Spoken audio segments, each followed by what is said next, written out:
Ladies and gentlemen, welcome back to Apophenia Chess. My name is Chidi. I'm a professional chess coach, and it is my absolute pleasure today to bring to you guys exclusive footage of a chess coaching session with Net Chess and Chill.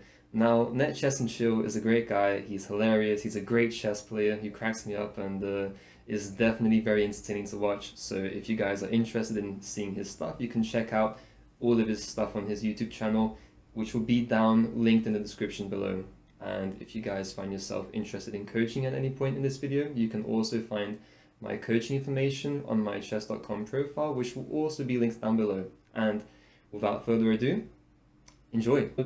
The reason I call this understanding the board is because the chessboard speaks to you in a way. You could phrase it like that, and it begs you to play a certain move. And people call that intuition, and it's a good definition, intuition, but also it's something that you feel is right because the board leads you to think about a certain strategy that you should exploit or play towards. And so we're basically studying all these different strategies. Like we've looked at rooks and open files and how dominant they can be. We've looked at isolated pawns. We've looked at bad pawn structures and how to ruin pawn structures to gain targets and stuff like that. So all of these things is basically what we're going to be touching on today. We're just going to be following through with the lessons we haven't looked at just yet. We're going to be looking at advanced posts, or you could say an outpost, and this is one of the most important concepts to know. And it's important because you can really get some really nasty strangles and chokeholds on some positions if you manage to successfully exploit an outpost, and so much so that you could make a knight be worth more than a rook, let's say, and just completely dominate the game from there. Some outposts could be even game-winning, you could say. So let's showcase this, shall we? D4, knight f6. This is a game between Pickett and Smirin. C4, g6, knight c3, and we're going into a King's Indian defense. So this is all basic theory. People who play the King's Indian should be very familiar with all of this. And bishop e2, e5, castles, all typical mainline stuff. Knight a6 is a possible way to play here. Again, we're not really interested in the opening because it's not really focused on the opening. We're focusing on exploiting the positional aspects of the chess game. So we're going to skip ahead a few moves. Okay, this is kind of like the Gligoric system where we get something like this going on. And here's the starting point. So here is the starting point. We get this position here, right? So by playing this way, White has been given the opportunity to create an outpost here. And now an outpost is, you could say, a square which is in the enemy's territory or in your territory, which cannot be defended by pawns. So if we're talking about your territory, this, for example, would be a hole for black, and this, for example, is a hole for white to exploit now, because we can play a move like pawn c5, like in the game, and we get this really nice control over the d6 square. And this is now an outpost, and the fact that this square can only be attacked by pieces means that it's a very powerful square to play for. Like, let's say we find a way to stick a knight over here. This is going to be a beautiful knight on d6, and if you're following the book that I've given you, which is the How to Reassess Your Chess by Jeremy Stillman, the 4th edition, you'll see that he talks about the best placement for the knights, and the best place to throw down a knight is on the 6th rank. This is the best place because you're all up in their territory, you're hitting many things probably, and controlling important squares. So this is the famous octopus knight. So this is our goal now. We want to kind of exploit this d6 square, and of course black is playing for something else, and they're playing for a kingside expansion, as you can see, and gaining more space is a big plus for their position. So the idea here for black is they're going to try and push through, and if they manage to crash through by playing g4, which creates a contact point between these pawns, allowing to expose white's king, black's going to be happy.